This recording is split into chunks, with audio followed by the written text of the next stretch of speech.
You probably have a lot of uncertainty and questions right now about your health, about test results, about family support, and maybe about possible fertility issues associated with your treatment.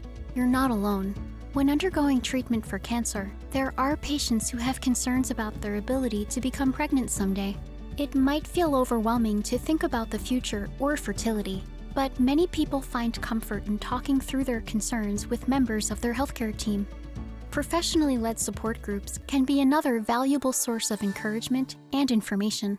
Take Dr. Sato, a reproductive endocrinologist, for instance. Reproductive endocrinologists are just one of many types of doctors who specialize in fertility. Today, she's attending a support group for patients undergoing cancer treatment to discuss 5 possible fertility options and 2 experimental procedures.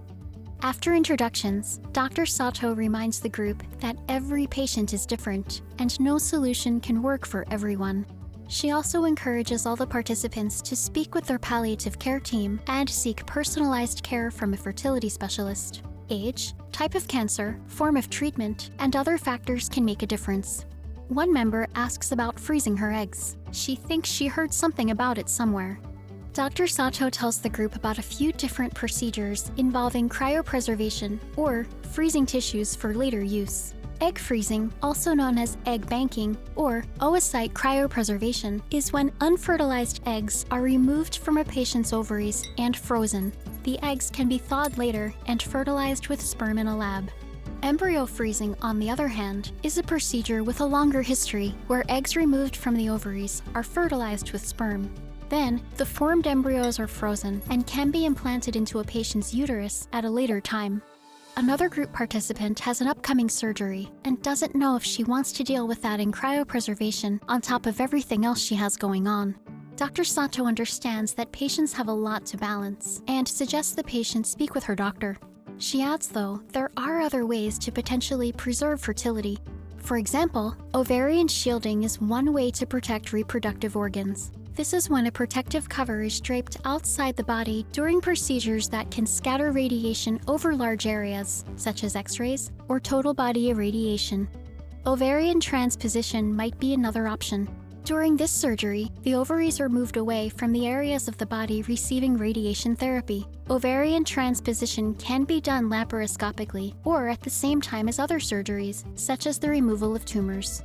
Additionally, for women with early-stage cervical cancer, radical trachelectomy may be an option. During a radical trachelectomy, a surgery is performed to remove the cervix, select lymph nodes, and the upper part of the vagina.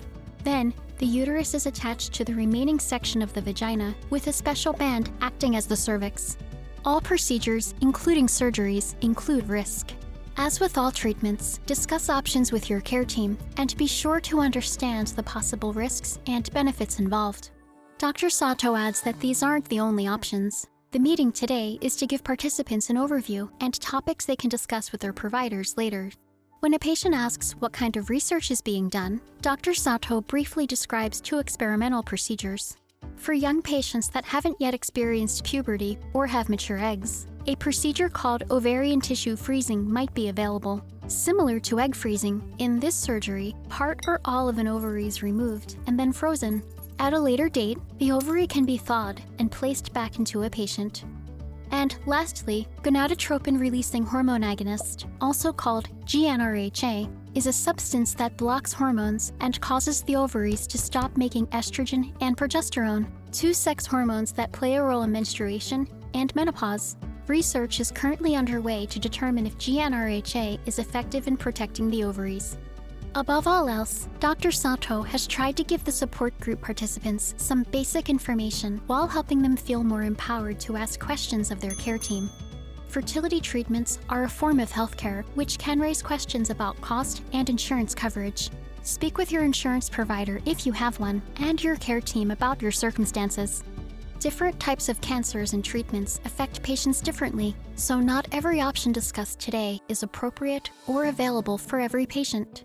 If you have any concerns or questions about your fertility, talk to a qualified member of your palliative care team, whether that's your doctor, a nurse, or a fertility specialist.